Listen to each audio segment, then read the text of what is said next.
Mga kababayan, kung pag-uusapan ay history, meron tayo niyan at documented din yan. Naganap lang naman yan noong 2019 kung saan ay talagang sobrang viral ang issue ni Nicko Falcis at Kris Aquino. Kung inuungkat natin ang mga history noong dekada 80, baka makalimutan natin may nangyari din noong 2019. 3 years ago lang po yan at wag po tayo makakalimot. Magiging bahagi na din ito ng kasaysayan dahil yan ang totoong naganap. Tandaan, si Kris Aquino ay anak ni Cory Aquino at Ninoy Aquino at kapatid ni Noynoy Aquino. Facts po yan, katotohanan po yan. Tama ba tayo, Rappler? Paki-verify nga, Maria Reza at Raisa Robles. Ito po yung title ng balita ng PEP. Nicko Falcis swears Kris Aquino said, "Papapatay ka ng pamilya ko." Yan yung naganap noong 2019 na nag-viral yung audio. Ito, basahin natin yung balita ng Pepa. Sulat ito ni Rachel Shazon noong January 4, 2019. Ito, balikan lang natin. Ano po, at wala naman tayong intensyon na siraan si Miss Kris Aquino. Dito malalaman natin ang totoong kasaysayan talaga at kung gaano ka-powerful ang pamilyang Aquino. Without further ado, basahin natin ang article ng Pep. Sa kauna-unahang pagkakataon, binasag ni Nicko Falcis ang katahimikan matapos siyang sampahan ng 44 counts ng qualified theft ni Kris Aquino. Si Nicko ay dating managing director ng KCAP o Kris Cuangco Aquino Productions na digital company ni Kris. Ang 35 years old na finance whiz ay tumayo ring talent agent at endorsement closer ni Kris Aquino, maliban sa pagiging business partner ni Kris sa ilang negosyong sinimulan ng binata. October 12, 2018, nang formal na nagsampa ang aktres at TV host, web star ng reklamo laban kay Nicko sa prosecutor's office sa 7 syudad ng Kamaynilaan kasama na ang Quezon City, Mandaluyong, Taguig, San Juan, Pasig, Manila at Makati. Ang aligasyon ni Kris ay ginamit ni Nicko ang KCAP credit card upang bayaran ang personal expenses nito nang walang pahintulot ni Kris Aquino. Ngayong Biyernes, January 4, naglabas ng personal statement si Nicko bilang sagot sa mga paratang sa kanya ni Kris Aquino. Natanggap ito ng pep.ph Philippine Entertainment Portal ngayong gabi. Mariing pinabulaanan ni Nicko ang akusasyong pinagnakawan niya si Kris ng halagang 1.2 million pesos gamit ang KCAP credit card. Ayon kay Nicko, si Kris ang hindi pa nagbabayad ng karampatang komisyon niya bilang endorsement closer ng webstar. Hindi raw maintindihan ni Nicko kung bakit sadyang pinalaki ni Kris ang hindi nila pagkakaintindihan, lalo na't wala raw basihan ang mga bintang nito sa kanya. Ngunit ang hindi raw talaga matanggap ni Nicko ay ang pag-abot nito sa pagbabanta umano ni Kris sa buhay niya at sa pilitang pagpapanatili sa kanya sa ibang bansa sa gitna ng kanilang alitan. Nangyari raw ang pagbabanta ng mag-long distance phone call si Nicko kay Kris noong September 27, 2018. Narito ang kabuuang paglalahad ni Nicko ng kanyang bersyon ng sigalot sa pagitan nila ni Kris, published as is. Personal statement of Nicko Falcis. I was not born to privilege like Miss Aquino, but I was not raised and educated just to steal. I was lucky to have a mother who worked hard to give me and my siblings a good education. As gratitude to my mom, I dedicated my life in building a good name in the corporate world. That is why Miss Aquino engaged my professional services. For 18 months, I labored to build her digital and social media career by creating online content and acquiring brand endorsement contracts.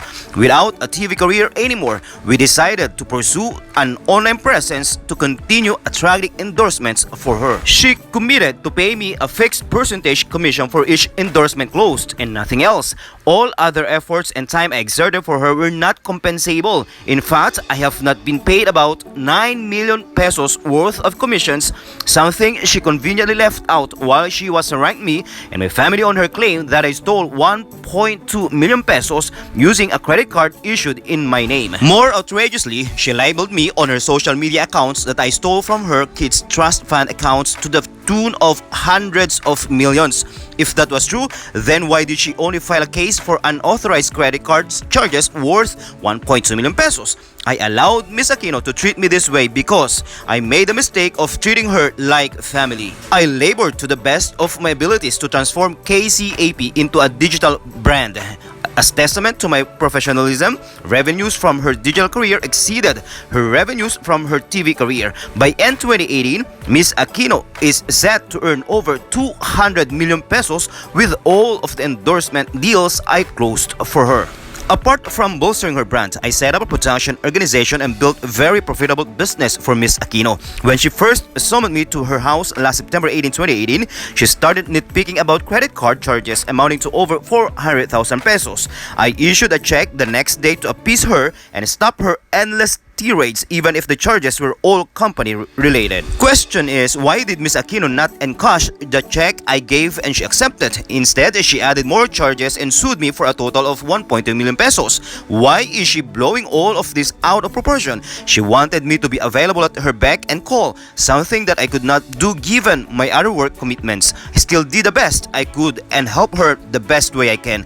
Many times, I performed the role of a PA even if I was not compensated for going beyond the call of duty. When she took a vacation in Hawaii allegedly for health-related reasons around late July and early September, she wanted me to follow and fetch her. She wanted us to come back to the Philippines together. I couldn't do so since September 8 was the death anniversary of my father, and after that, I had work commitments with Potato Corner in Australia. When I didn't follow her wishes, the truism that he had no fury like a woman scorned became a reality for me.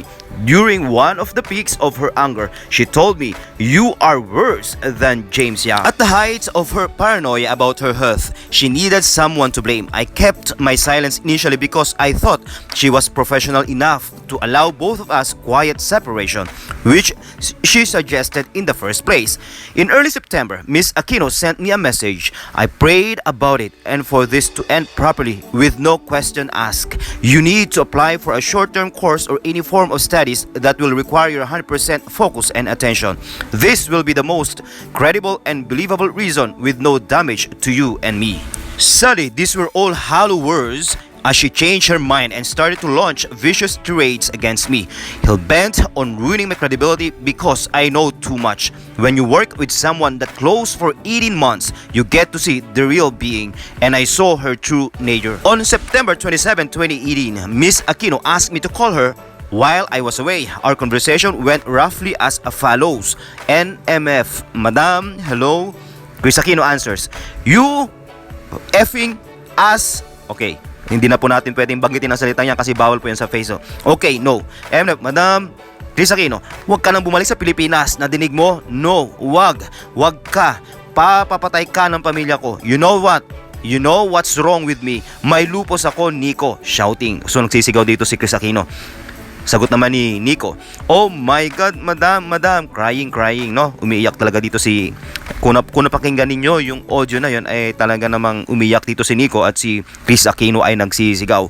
Ito yung sabi ni Kris Aquino, "That's why, gusto mong bumalik sa Pilipinas, dare to step in this country, and you will be dead." Okay, grabe grabe naman itong, grabe talaga yung pagbabanta ni Kris Aquino dito at pakinggan natin yung audio na yon. Okay, pagpatuloy po natin yung sinabi ni Nicko Falcis. "By speaking my truth, I hope to gain some safety from an awareness by the public and the government of what she has said and done. Having known Miss Aquino, I know of her penchant for bragging about her connections and powerful friends, whom she claims will do whatever she orders. She has shown me her ability to put those connections to use. She also threatened me about being able to control the sentiments of more than 100 million Filipinos, how she can easily destroy me, same as what she did to the previous men in her life. And I believe her. Can the public blame me if I fear not just for my safety but for my family and loved ones as well? I even fear for our country. Miss Aquino is no ordinary person. This is a powerful brand who has an ambition to lead the country one day. Having grown up in both politics and showbiz, she is skilled at portraying an image, a sick, fragile, an embattled single parent victimized by men in her life, and she has played the part well. However, in private, I witnessed a different character. The reality is much more disturbing. One of her final messages to me reveals this grim realization. I wanted so much to believe that I had found my business soulmate, and yet I am seeing so clearly now that as much as you have proclaimed fighting for and deserving your relevance, you actually forgot the number one rule in this world we chose to inhabit. The queen is guarded and sacrificed for above and beyond all cost. No Kris Aquino, no contracts, and no millions. Do not think I won't go in all directions. I have returned to the Philippines, my home, after my friends and lawyers arranged some level of security for my personal safety. I also returned to personally file my counter affidavits and swear before the city prosecutors I never imagined to be dragged into a nightmare. This was not I signed up for. I prayed to wake up from this bad dream and find my redemption. I'm aware that no one has dared go up against her before. After all, she is an Aquino, while I'm a nobody. With truth and family by my side, I shall overcome this insanity. So yun po yung statement ni Nicko tungkol kay Kris Aquino, at ramdam na ramdam nga po natin kung ano talaga yung totoong character ni Kris Aquino. Di ba po? Nakakatakot naman talaga. Kayang gawin ni Kris Aquino ang gusto niyang gawin. Ituloy pa po natin yung ulat ng PEP.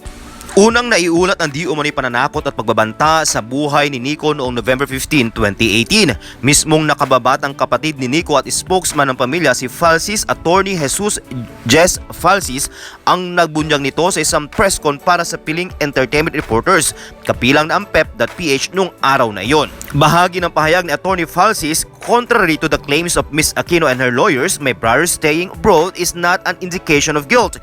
She took away my brother from our family, and my brother is forced to stay abroad because of serious threats to his person and safety. I know for a fact that Miss Aquino threatened my brother. You effing A.O. Nicko, dare to step in this country and you will be dead. Yun po, hindi po natin binigkas yung salitang hindi po maganda, sapagkat yan po ay bawal sa Facebook. Mariing pinabuluanan din Attorney Falcis ang akusasyong inabuso ni Nicko ang tiwala ni Kris nang gamitin daw nito ang KCAP card na pambayad sa personal expenses.